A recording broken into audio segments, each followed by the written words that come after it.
What's good, Flavor Fest family? We're back with another episode today. Man, I'm super excited because I got one of my homies today, one of my close friends that I have known for decades, literally decades. And this guy is a legend in the CHH space, known in the urban ministry community as well. Been around Flavor Fest a whole bunch of times, and we got stories for days. So we're going to have some fun today. We're going to tell some stories.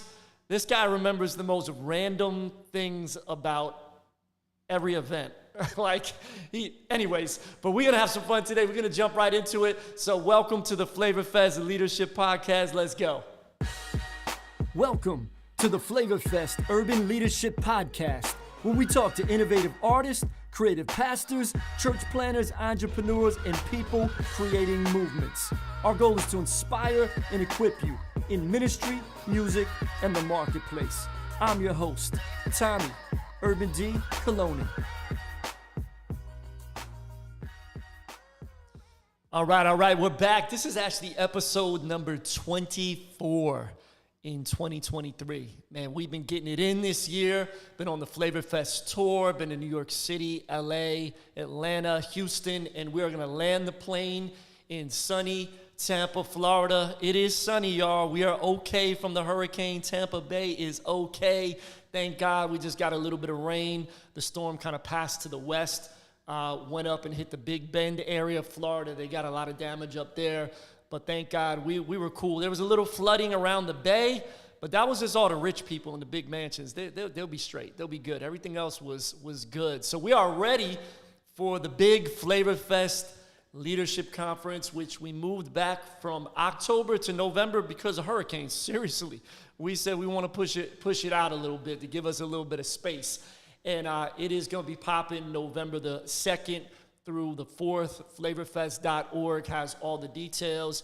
If you go to the website, we are launching the new website this weekend. So if you go on there, by the time you're seeing this, it might be up or it's coming up any minute. We're going to put on there the artists, the speakers, the workshops, all the details are going to be there. Listen, you don't want to miss it. It's always going to be a big family reunion. And the brother that I got on today, he's going to be there. He's been there multiple times, but he is coming this year. He's going to rock the stage. He's also going to be part of one of the general sessions, and we're going to talk about that. We got a special general session at Flavor Fest that's going to be celebrating 50 years of hip-hop, and we're going to talk about leadership lessons that hip-hop has taught us. It's going to be fire. I'm going to talk about that in a minute, but hey, real quick, just make sure you like this video. If you are not subscribed to the channel, subscribe to it. Let some people know about this. But my guy that I got coming on today is none other than Mr. KJ-52. Come on, y'all make some noise for KJ-52. Hit the button over and over and over and over and over. I'm gonna give you the claps. So what's good, man? Hello, my old friend. I don't mean that like you're old. I just meant we go way back. I am kind of getting old, bro. We are both kind of getting up there to OG status, man. I had a big birthday recently, but still looking young. I think middle age. Yeah, I know you rub hummus on your face every night. It's the Grecian formula, man. It's the Grecian fountain of youth that I've found. I've never seen an old Greek person. I've seen older Greek people, but never old. You know what I mean? Yeah, because you lived in Tarpon Springs for a minute, man. I did. I went to high school in Tarpon Springs. Yes, the Greek mafia. Capital of the world. Yes, sir. Opa. So many words I did not understand that I found out later that were not positive statements. Yo, man, my uncle visited me, surprised me on my birthday a couple of weeks back from New York. He came down, my Greek uncle, and of course, we had to take him to Tarpon Springs.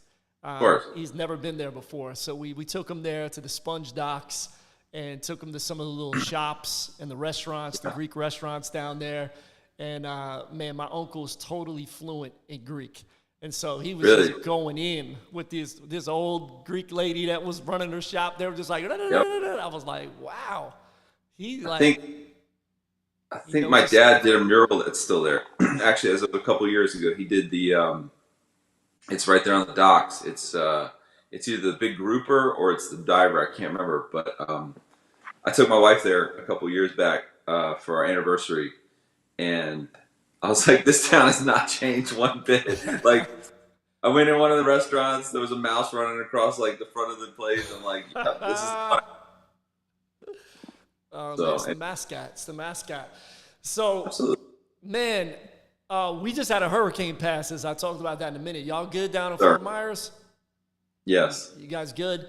But now last year, the week before Flavor Fest, this is the reason we're moving Flavor Fest back to November. Seriously, the storm was supposed to hit Tampa Bay. I mean, it was all over national news. Like, they were like, Tampa Bay is probably going to get obliterated. It's going to be destroyed. Yeah.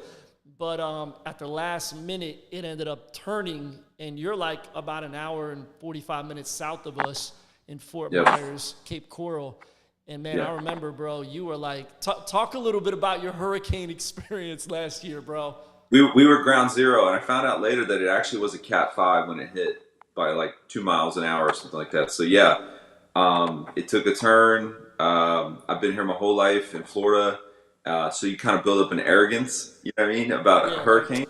We good. Yeah, you're like, you guys always miss us. Yeah, I think the arrogance caught up to us. So, like, I mean, it really, there's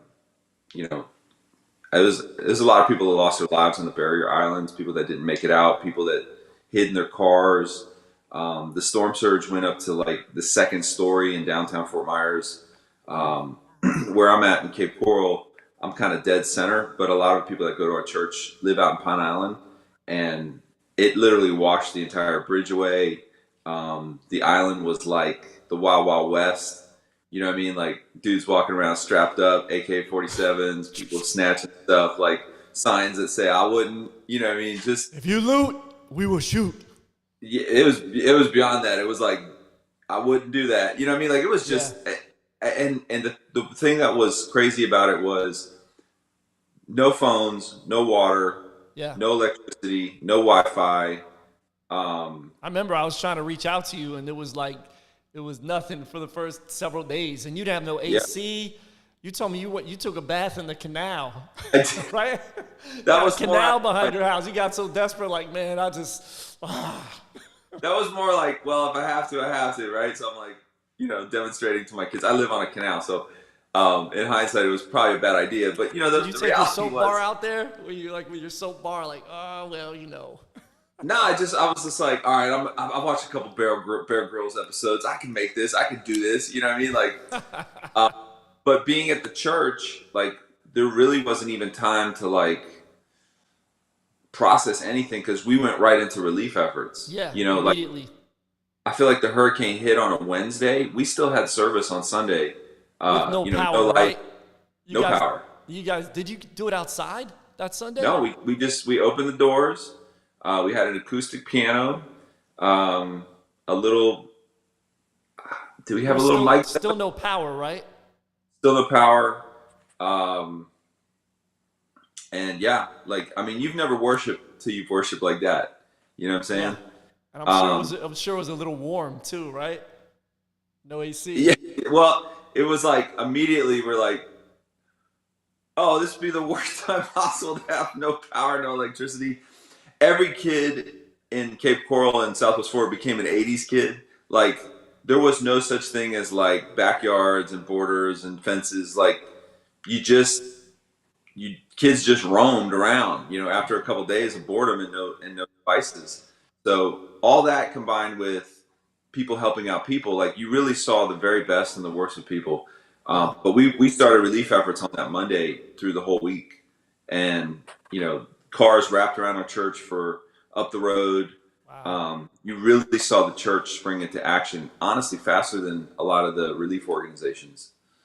So whether that was food, clothing, showers, you name it. Like, there wasn't even time. Like I said, there was not even time for me to like process. It was like, we're going to get to work. And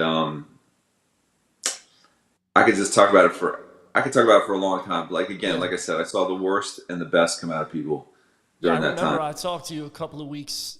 Finally, I mean, we talked a few days after when you finally got power, but a few weeks later, like, you were exhausted, man. because you were just going nonstop. And Flavor Fest was the following week, and you were supposed to come, but you just weren't able to make it because you were just like dead.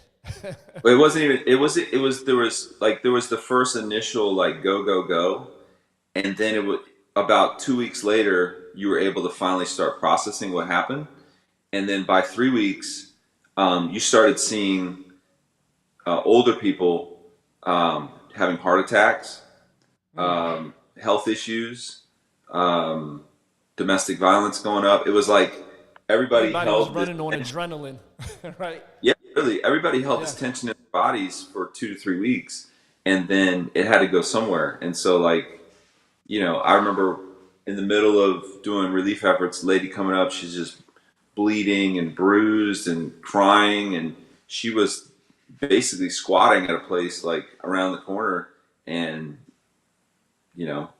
got in this fight with her boyfriend and drugs. I mean, it was just like I said, it was insane. Like, I mean, Yeah. just one thing after another.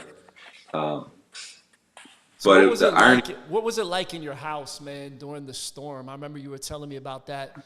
Just even like the noise of the storm going by. I think you said it was like a train or something. so at first, it was hitting at the front door as the best way I can describe it. I'm sorry, it was hitting at the back door. It was hitting at my porch first, and it was flooding my porch, even though I had all the shutters up. So it was like I'm scooping giant gallons of water up just out of my porch so it doesn't come into my house. Even though like I'm up 8 feet, I'm above, like I'm dead central, like you know what I mean? Like that was just the amount of rain. Um, and you're boarded up, so it's crazy. You know what I mean? You don't have any electricity, so you don't see anything outside. Um, so it was just an eerie feeling. I'm trying to keep it together for my kids, and my mom, who unfortunately suffers from cognitive uh, issues. You know what I'm saying? And so like you didn't really even know when it passed. You couldn't get on the internet. Your texting wasn't working. So it was like everything worked up to a point, and then all of a sudden it's just radio silence. You can't reach anybody. You don't know what's going on with your loved ones. I found out that like it had flooded down where my mother-in-law is. Like the water came up to her mailbox. Like it flooded her house. My brother-in-law, I have footage of this, of him in his car, water's up to the top of his car, going to rescue her. Wow. That fast. But again, everything's radio silence. You have no idea what's going on. You can't get through text messages, phone calls, nothing. And then it was like, it was a calm, not a perfect calm, but you're like, I think we're in the eye. And I remember opening the front door, and it was still really crazy. And then by the time I shut the door, I'm like, that's when it gets dangerous. People think it's okay. And you get the other side of the hurricane, and that's actually when the storm surge hits. And that's really when it went bonkers. Like that's when it toppled the telephone pole that would have gone and landed on my house. It was only being held up by the power line. It bent one of my palm trees. By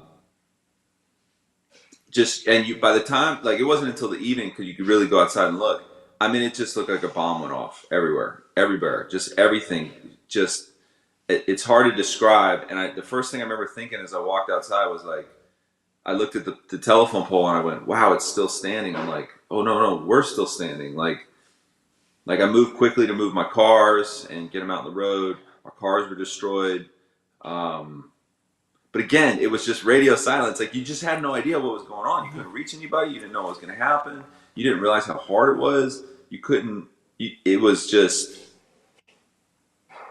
I can't describe it except to just say that we were all very humbled, Yeah. and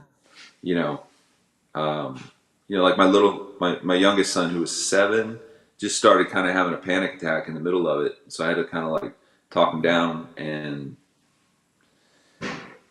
as crazy as that was, it was really more crazy the next week. Like, you know what I mean? Like, again, no one can reach you. You can't really reach them.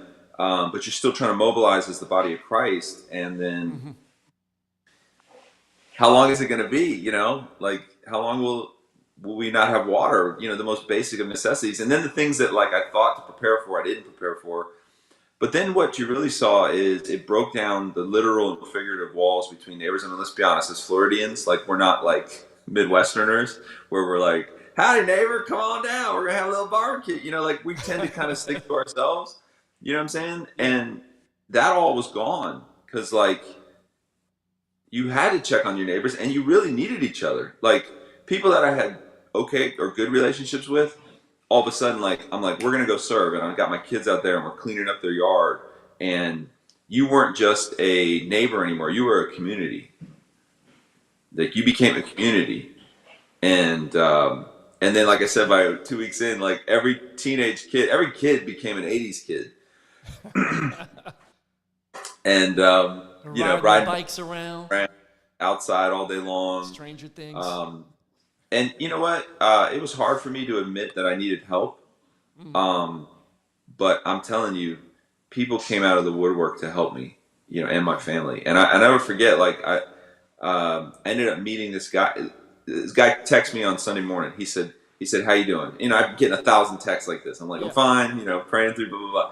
He's like, how are you really? I said, he's like, what do you really actually need?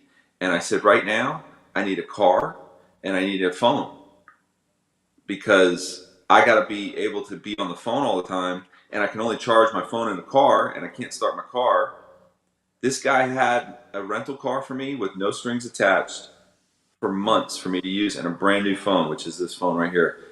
And he gave it to me, and I had to go meet him. You got rid of the iPhone 5? Finally. Bro, I'm telling people out there listening. Listen, KJ-52 had like a iPhone 5. It was like this big. It was like the size of the old school iPod. I'm like, how do you even read that thing? It's so tiny. He's like, well, I have it because it keeps me off social media. It works. It does. The battery life was so bad it would keep me off social media. But, you know, I had to do relief efforts, so I'm like, I gotta be on my phone, you know what I mean? So, and I never forget when they gave me the car, you know, and they just gave me the car. They actually raised some money, gave me some money. And it was the first time it hit me, just that pure act of God's love and kindness. And I just lost it for the first time in that parking lot. And, you know, that was just one of many people, that helped. But I also had to like break my own pride down and be willing to ask for help, you know, that was hard, you know, cause I'm like, I'm self-made. I don't need nobody. So how are things now? Like that was a year ago. Almost 11 months ago. How are things now? Has the area pretty much like got back to normal, rebuilt? Do you still see there are evidence people in our church there are still people in our church that are still rebuilding their homes. Wow. You can still go see in downtown Fort Myers, you can see submerged boats. You know, so there's still like faint remnants of it. I mean, for 6 to 8 months, you just saw blue tarps on houses for everywhere you went. Yeah. So there's the remnants of it. Yeah. A year later, there's still the remnants of it. Because, you know, as much as we battled the hurricane and no food, or I should say no electricity, also, the hardest battle is your insurance company and your mortgage company. Yep. So I was actually blessed with I was really blessed with a good insurance company, but my mortgage company drove me insane. Like, so, and then even like if let's say you do get all the money released or whatever, and everything gets processed, you're waiting forever to get somebody to come and fix stuff because there's way more demand than there is supply. You know what I mean? Yeah. So. Wow. Man, so yeah, you've been through a lot. We didn't even plan on this being like a hurricane episode. Like that wasn't even on the docket, but we're just freestyling. Speaking of freestyling, you are like one of the best freestylers I know. That's been a gift that you've had over the years. And as a matter of fact, man, I love it because when I give people a tour here at Crossover Church and we go down this main hallway that's behind our auditorium by our gym, we have all these different like news articles that we've been in over the years for the unique style of ministry that we do. And then we get to this one plaque that's on the wall. And I got it right here, man. And so if you're watching this on YouTube, you can see, here it is, baby. Now, how many churches, I always joke around, I'm like, how many churches have one of these? And if you're listening to this on the actual audio podcast platforms, We're on YouTube as well. You can Urban D813. You can go on the YouTube channel, watch it. But this is, I'm holding up in my hands a Guinness World Records certificate for the longest freestyle by a team that lasted 12 hours and 2 minutes. And the team was called the KJ-52 Freestyle Team. And that was from January of 2014. So how many churches have a Guinness That's almost 10 years ago. That's book? crazy. Yeah, man. So man, tell everybody the crazy story about that dream. I remember you called me. You're like, yo, I got an idea. So it was right around the time when our homie, who unfortunately is no longer with us, DJ Official, when he passed away. He was, I should say, he was battling cancer at the time. And I saw, you know, a lot of people in the Christian hip hop community kind of like stepping up to like help him with his, you know, bills and stuff like that. And I thought, what is something unique I could do to help? And I just thought, what if we had like a freestyle marathon and like, you know, people pledge money every minute or something like that. That was the initial idea. And then I think what happened was like Lecrae put up like one tweet about him and like he got all his bills paid like right off that tweet or something like that. Yeah. So I was like going, well, okay, I guess I don't really need to raise any money for this guy. But I still like the idea. And I started just researching like, what's the record? What's the world record for freestyle? And there was like one record for individual and then there was one record for team. And I remember thinking like, well, knowing hip hop and how self-driven it is, this individual record is just going to keep getting broken. Like it doesn't matter what it is. Someone else is going to come along and be like, always going to try. I can do it. I'm going to kill myself for 24 hours. Yeah. And I thought, okay. What is the current record on that? Do you know? I have no idea. Roughly? Oh man, I know it's over 24 hours. Oh like my goodness. That is insane. But at the time there was one record for team that was around 10 hours. Yeah. And I thought, okay, 10 hours, that's a team. I looked it up. I'm like, there was no limit on the amount of the team. And I thought, you know, I know five freestylers that could hold it down for an hour, you know, easily. You know what I mean? Like I knew 5 guys, and I should say 5 guys and a girl. I was like, I think I have enough. I was like, plus myself.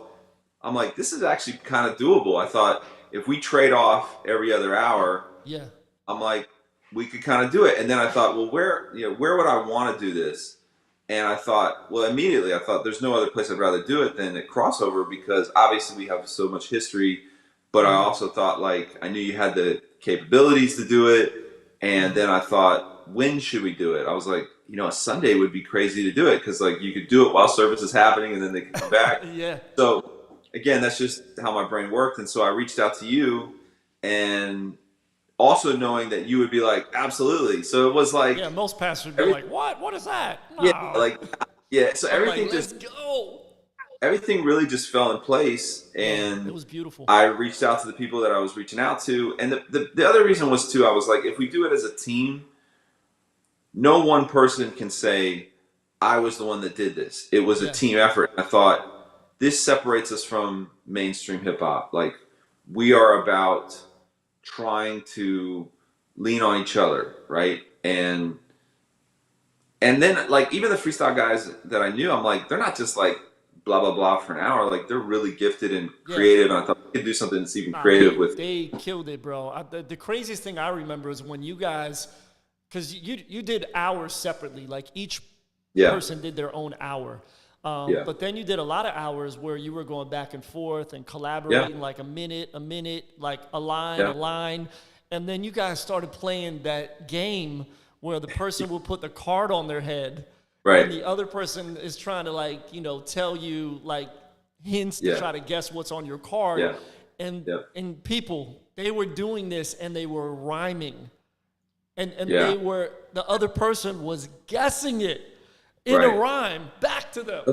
And I'm like, that's one of my, that game is hard enough anyways. But when you have to put it in a rhyme and respond in a rhyme, bro, that right there, I've never seen anything like that. That was crazy. Yeah, and so, you know, there's a lot of significances of it. The other one was that my childhood homie who I did my first rap group with, like when I was in 9th grade, before I became a believer, like a year or two later when I moved, Yeah. He was like a celebrated upright bass player. He's actually a school Mm-hmm. teacher here. And I thought, man, if I got to hold it down for an hour, like I need to like surround myself with people that inspire me. And so a couple things happened for my hour was that he came and played upright bass on my hour, through Yeah. that whole hour. That was And then my crazy. cousin, what's that? I said that was crazy. I remember that. Yeah. Like, where, And where I do you just see like, that? A dude playing upright bass in a freestyle session. well, it was just like, I was like, yo, like, this is what we goofed around about Yeah, talking no, it about. Like, worked. here, 20, 30 years later, whatever it was, we're actually doing it. And he's not a rapper per se, but it was just like, I don't know, man. It was just the whole thing, top to bottom. I'll be honest, the freestyling part, as grueling as that was, it was infinitely more exhausting for me running everything. You know what I'm Yeah. saying? Like keeping There was a everybody lot on of time. rules. There was a lot of stuff you had to organize. We had timekeepers and people like writing Yeah, stuff down, filming it. And the dope yeah, thing was at the time, there was a Christian hip hop entity, which was really kind of like the number two. Rapzilla was yeah, kind of like the most known, and a close yeah, second was yeah, Jam the Hype. And yeah, shout out to them. They're not really around anymore, unfortunately, yeah. but they actually were renting a space here in our Right, building at Crossover to have an office. And one of the guys was coming in here regularly, and they had equipment. And so we reached out to them, and we're like, yo, we're going to do this thing with KJ, with the freestyle, with some, right, rappers from our church and some people he knows. And they were like, yo, let's stream it. And so we streamed the whole thing all day right, live right. on jamthehype.com. And there was people, like thousands of people from around the country ended up like throughout the day tapping Yeah, in. And then the right, dope thing was during the 2 morning services, we did 3 services at the time, 2 in the morning, 1 in the evening. And the 2 in the morning, like we put it up on the screens for about 5 minutes. We're like, this is right, happening right now right, behind that wall backstage, which I'm actually right, in that area right now where we built the podcast studio in here. This is where you guys were doing the freestyle in this suite over here.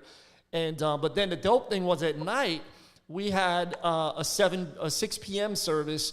And at the end of the service, like the yep, moment right when you guys broke the record, we had you guys come out on stage rapping as you came out, and the DJ transitioned the beat, so everything kind of just kept flowing, and then you guys broke the record, and then right. you kept going like another 2 hours, and everybody Well, just kind of hung out, and it was fire, bro. yeah, so I remember we had a lot of people that wanted to be a part of it, that we Yeah, had them audition.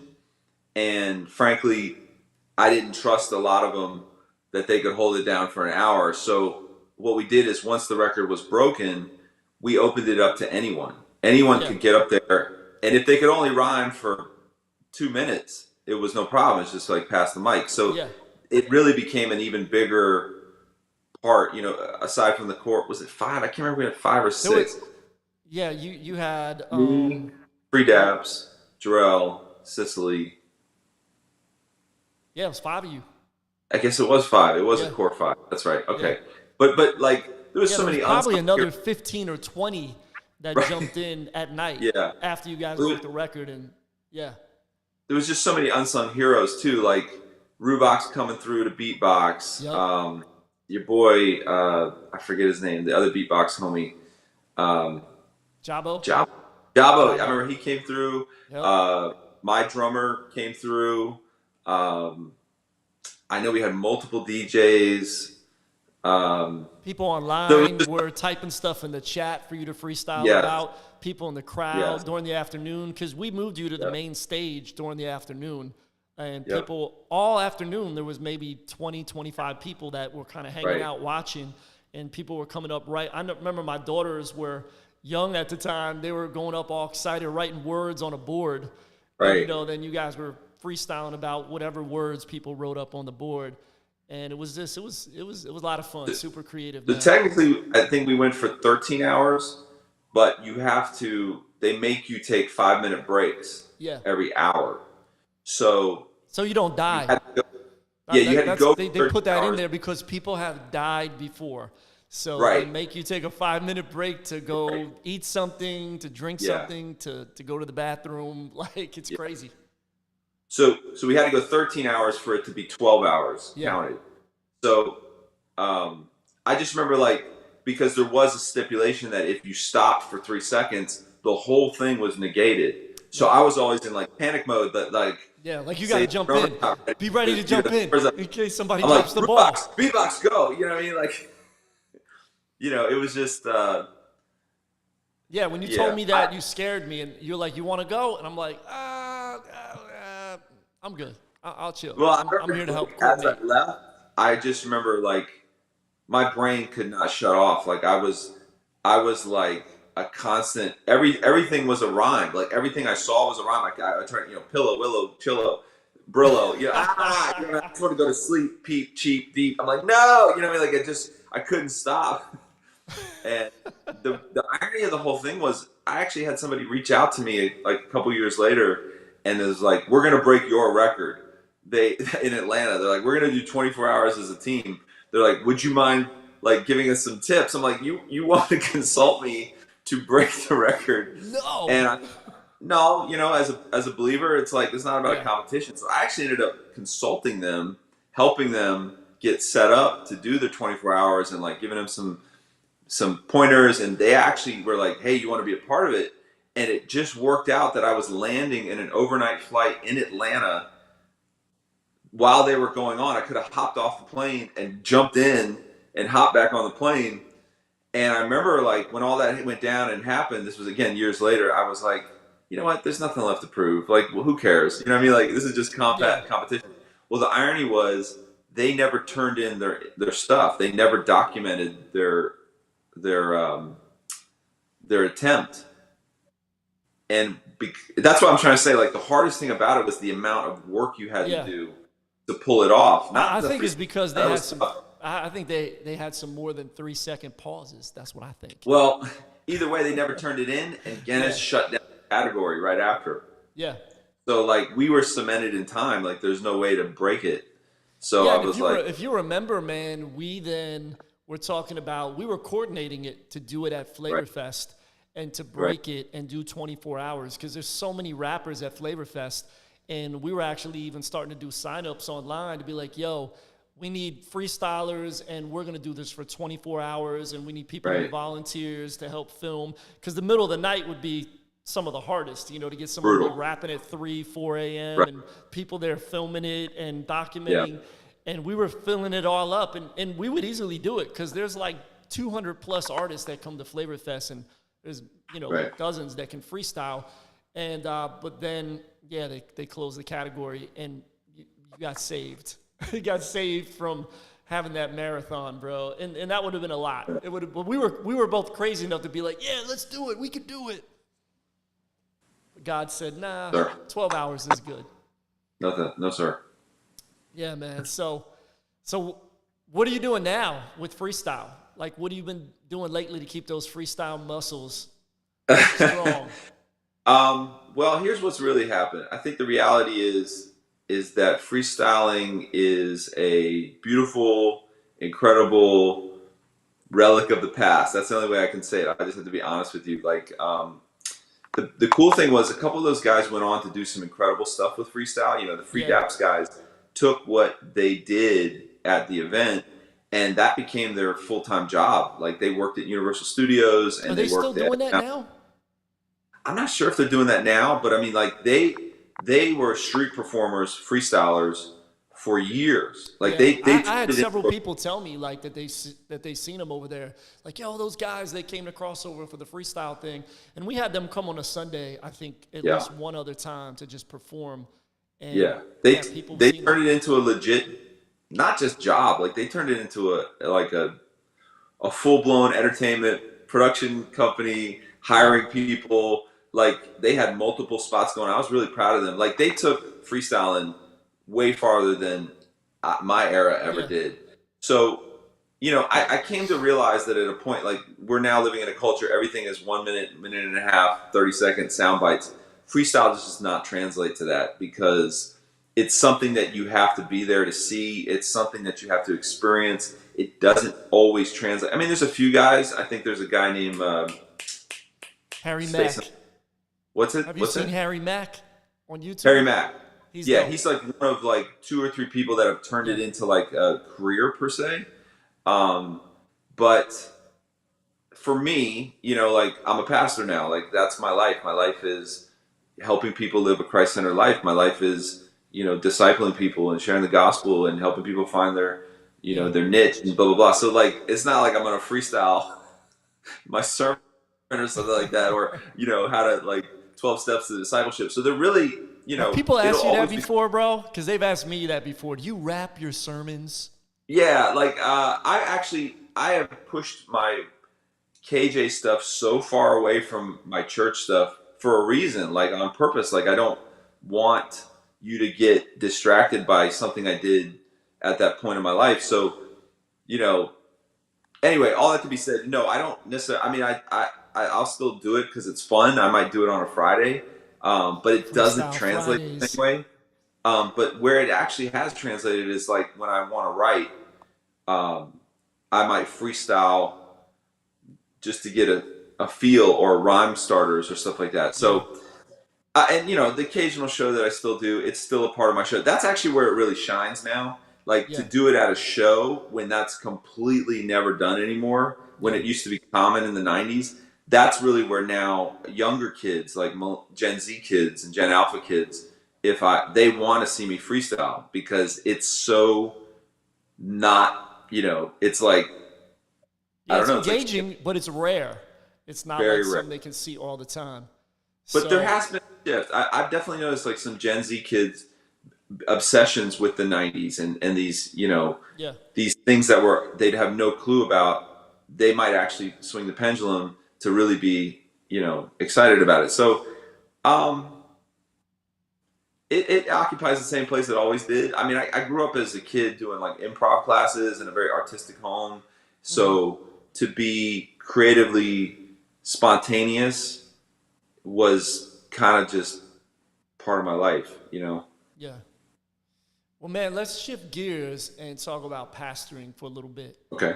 But before we shift the gears, man, come on, man, you got to drop a freestyle for us right here on the podcast, bro. I'm going to put you on the spot. Just go ahead and just spit a little something, something. Why don't you freestyle about pastoring, bro? See, that's the thing. I've never ever liked to do an acapella freestyle. It's just something, I guess. So you need a beat? I don't even know if I we're on the right time. Because this is. There we go. Oh, you got a beat right there. You can see me quite live. My man this week had an iPhone 5. But I chillin' all alone in first name Urban D, last name now is Colonin. Well, not exactly, but now it's factually. I'ma grab like this and break it down for Ashley, or maybe Jessica, or maybe Aaron. Maybe they just standing around, it's right apparent. Maybe you're a parent, maybe you're a kid, maybe you just came right now to sit. You be like, dang, oh man, now who's this you, dude? You saw me live up on the YouTube. You checking how my face look. Tommy, go ahead, put it on your Facebook. Do it in the Instagram. We can take it to MySpace, better your Instagram. And see me while I'm rocking. See me while I'm talking. See me, I just walked in. And you know it ain't pretty. I'm live in Cape Coral, but I come from Ybor City. Yeah, that's the 813. You can see me clearly in 3D. But we running out of time, so I'm running out of rhyme, and that's enough, so I'm fine. There you go.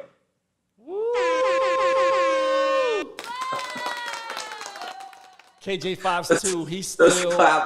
Those claps are like little kid claps. Those are beautiful.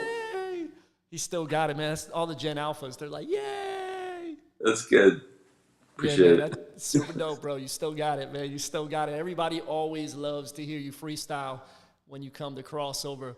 So, but 3 years ago, right before the pandemic, thank God that you were one of the very first episodes I did with the podcast, and I remember, I remember the title I came up with for the podcast. Yours was "I Quit Rapping Just in Time."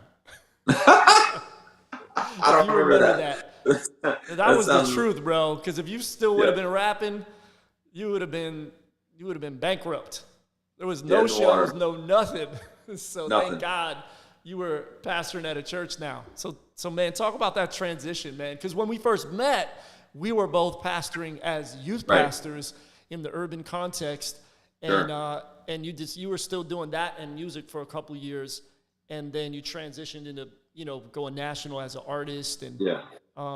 I went national as an artist too, but still kept doing youth ministry stuff. And then you like took off, and I was like, KJ, what's up, man?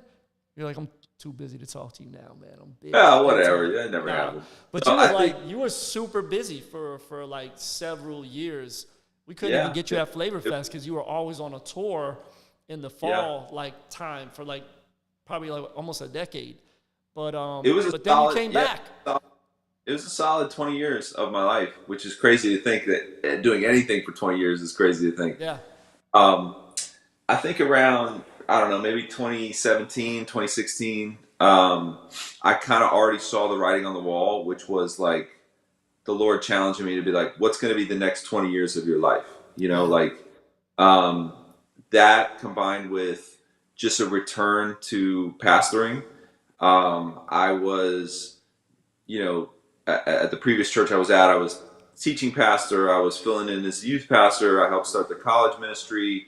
Um, but again, that was just all still kind of wedged in there between traveling full time and stuff like that. So um, a big reason too was that like you can't raise your kids from 7 states away. Like I knew for me, like my kids, we waited to have kids for quite a while, but I'm like my boys are getting older, and there's going to come a point where they just need dad home, and so it was just all those things. Now how that was going to be, played out, I didn't really know.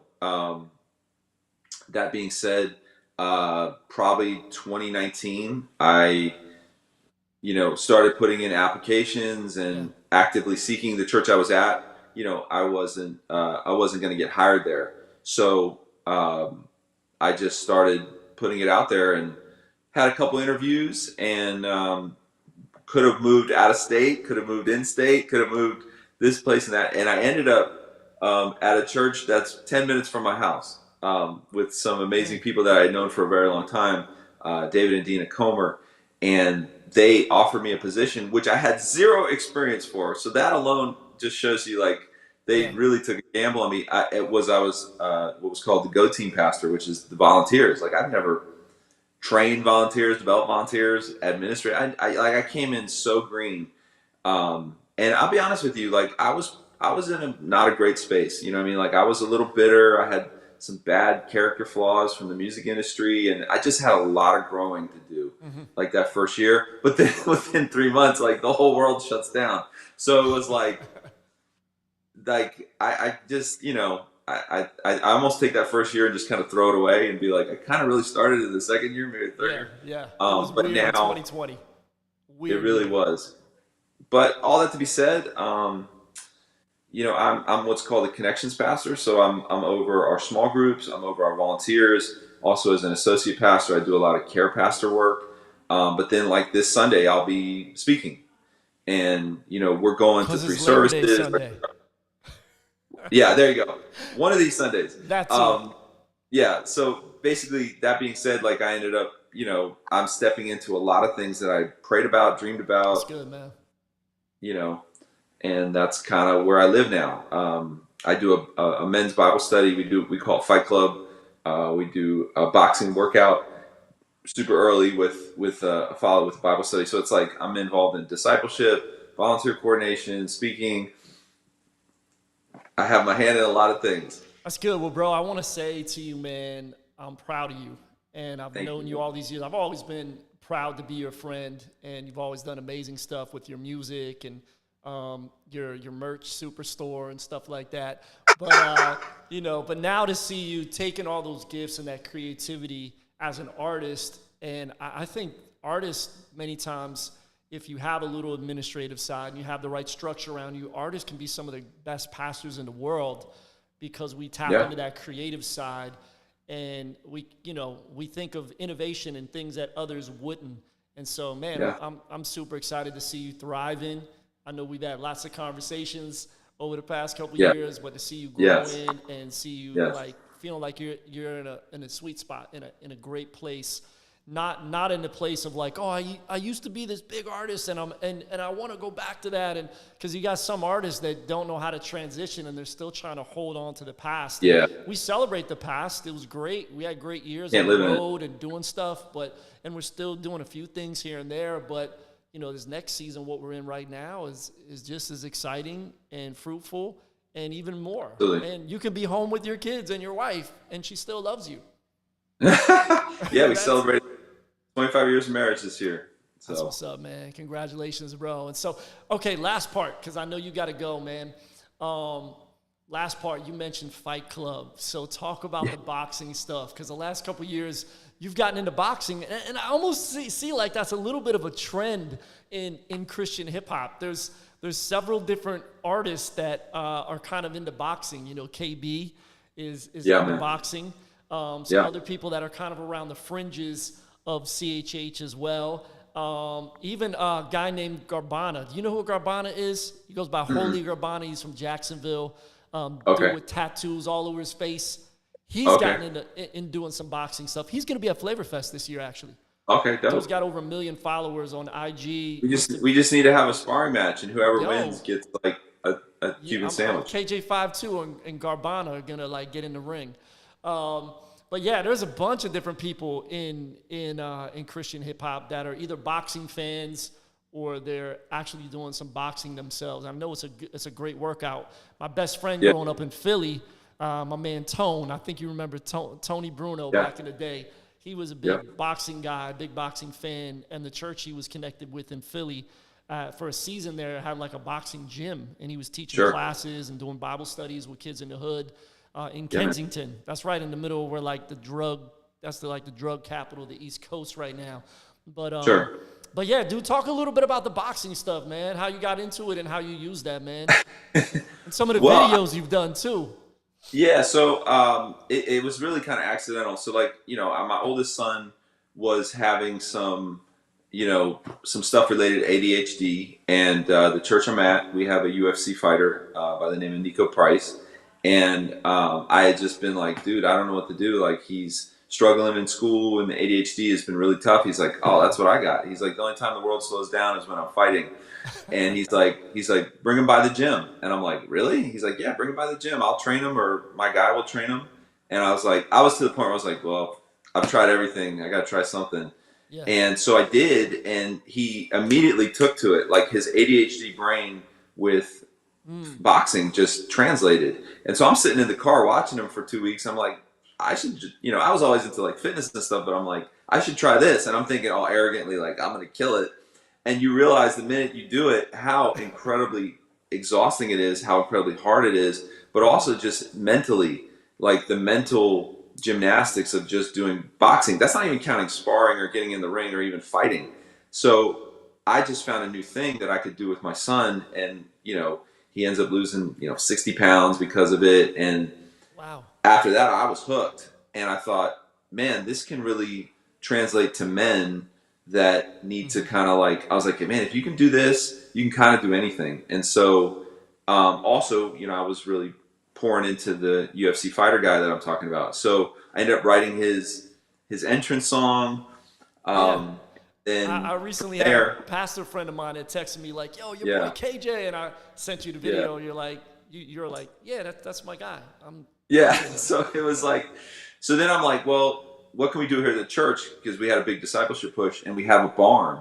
And so I just took a couple bags and I'm like, shoot, some guys can meet me here at 7 a.m., even if it's 5 of us. And it just kept growing and growing and growing. And the Lord kept just kind of breathing on it. Well, that being said, it was like, I ended up baptizing him, Nico. That's dope. Anyway, I've always been connected to sports, never like the great sports guy, but like I always like hung around with the sports dudes. So I ended up being like the guy that ministers to the sports guys. Mm-hmm. And then just from there, it just, I don't know. It's like, I firmly believe it is the fountain of youth. I also believe martial arts, any of those combat sports, are really for people with trauma. Like, if you've had any sort of like, I've never met a well-adjusted fighter in my life. Yeah. Most great fighters fight from a place of trauma. And the beauty is that the gospel speaks to that trauma and brings healing. So it's like, you might be fighting because secretly you're fighting blah blah blah. But I've met people in the combat sports world that like dudes that will take your head off that are just like, explain to me why you believe in God because I don't believe in God. And you just have very real, honest conversations. And then I also found that these guys were the most welcoming, loving, like a brotherhood kind of world. And so it was just all those things. And I'm pushing 50 now, and I was like, I need something that's high impact but low impact at the same time. And so it's not, boxing isn't a lot of lifting at all. It's all body weight. But my actual physical health at 48 is probably better than at 38 or 28 or even 18, crazily enough. That's what's up. So like, I was like, I'll do this forever, 50's a new So 30. and battle rap and the competitive side of hip hop and boxing are identical. Like, yeah, it's identical. The feelings that I used to get when I had to go do battle rap are the exact same feelings I get when I got to spar or fight. Like, it's the same thing, and it translates. Like if you can step in the ring with somebody else, even if it's for 2 minutes, and master your own fear, like you can kind of do almost everything. That's dope, man. Again, bro, I'm proud of you, man. Doing some crazy stuff. So, all right, very, very last thing, man. You got to tell a quick, crazy story, man, because you always remember like the most random thing. So the craziest, think about this really quick. The craziest Flavor Fest story. Since this is the Flavor Fest Urban Leadership Podcast, we've been to a lot of Flavor Fests over the years. So what's a crazy, like if you just pull it out right now? I think I don't know. The craziest one is when you had a WWF wrestling happening in the other room. Okay, like blame it on Chris Chicago, bro. It was all his idea. I'm telling you, like it would be like I think half the crowd is gonna leave to watch grown men fake pummel each other. I'm like, what is happening at this Flavor Fest? So I remember I worked really hard because I think I had a headline that time, or I was like really high up in the. I'm like, everybody's leaving to go watch these fake fights in the other room. I just thought, this is the best and worst thing I've ever experienced at Flavor Fest. Not that it didn't translate to me, but I just kept seeing like people leaving and going to watch. I can't believe we did that, bro. Chris Chicago, shout out to him. He was the one that I think it was great. It was great though, because there is a lot of hip hop, fans that also like wrestling, almost like the boxing thing. I'm not saying it was a bad idea. I just thought it was just fun. That to me was Tampa personified, because like there's a Theo Von joke. I don't know if you heard this comedian. He talks about Tampa like it has the most craziest zoning. Like you'll go to a place where they serve, like Jamaican beef patties, and you can get your car washed. I've heard that. Yep. At the same place next to somebody who sells prosthetic limbs. So for me being from Tampa, I'm like, yeah, it totally makes sense. You're gonna wrestle and watch hip hop. Yeah. Yeah, somebody sent me that recently, that little clip on Instagram. I was cracking. Yeah, that's the one that pops in my head. Just the year we had wrestling, I just thought, well, it was Chris Chicago, and he was challenging Thistle. That's right. I forgot about that. And then something happened. Like I had to come out with this fake like thing and stop. They started wrestling. I had to come out and be like, no, wait a minute. Thistle didn't sign the form, and he's not officially. He can't be the one to wrestle. Someone has to do it that is officially licensed.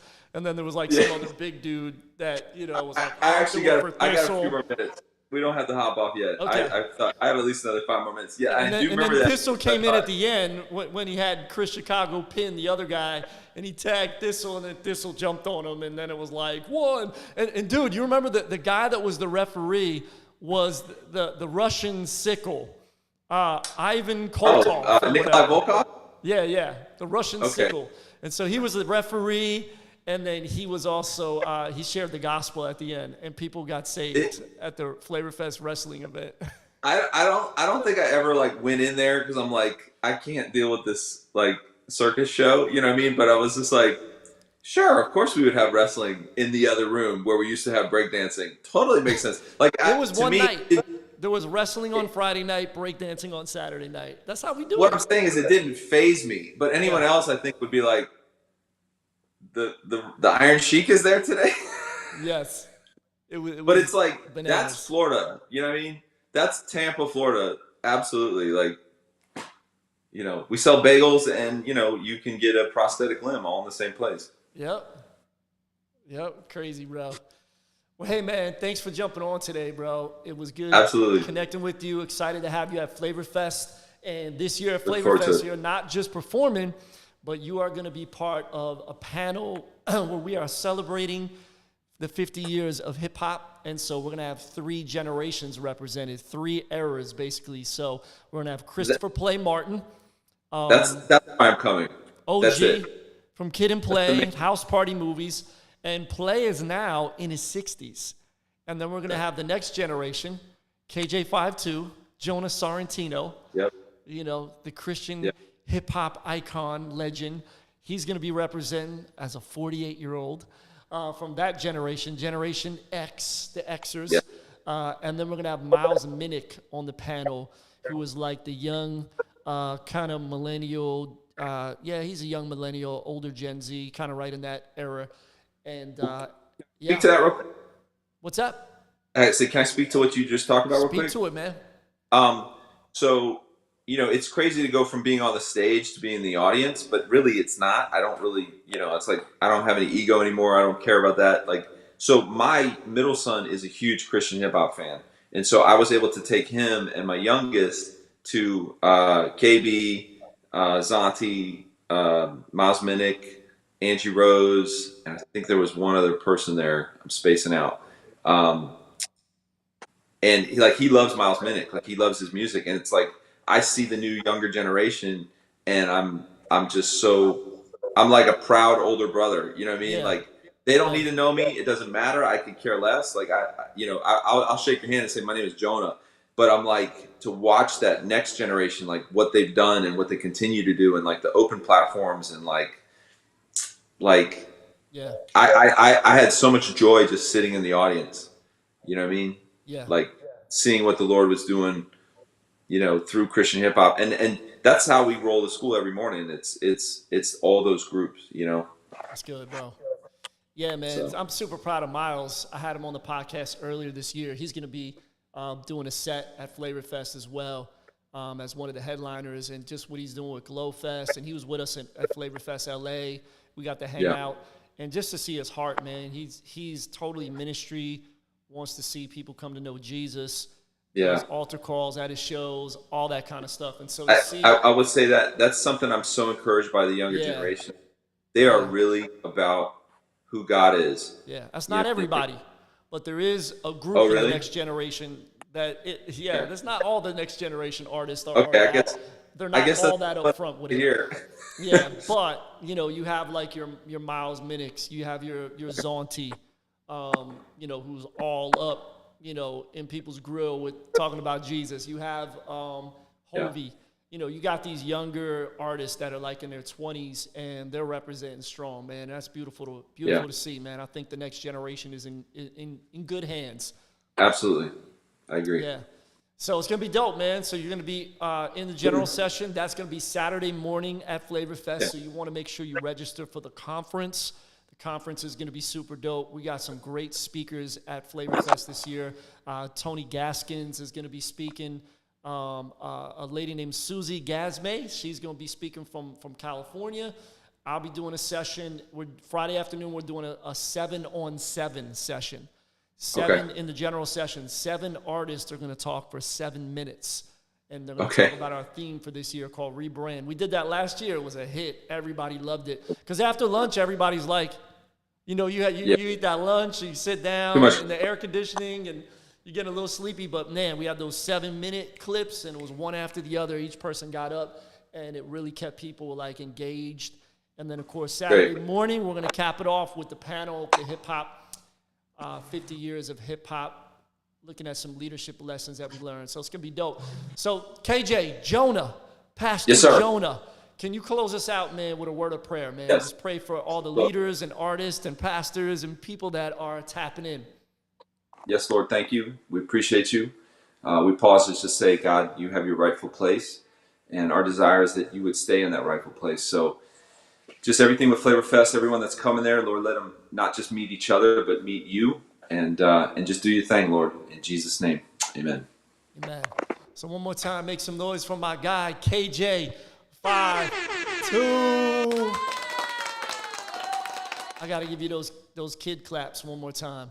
So anyways, family, thank you guys for tapping in today. We will be back next week with another episode. Next week, we got my guy, Pastor Andy Rebirth. He's a hip-hop artist and a pastor. He's from New Orleans. He is also going to be doing a workshop at Flavor Fest this year. So tap in next week. In the meantime, flavorfest.org. Check out the new website, all the details of what's coming up at the conference. Much love.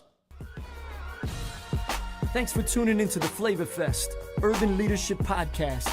Stay connected with us on social media at UrbanD813 and at Flavor Fest. We'll talk to you guys next week. Peace and God bless.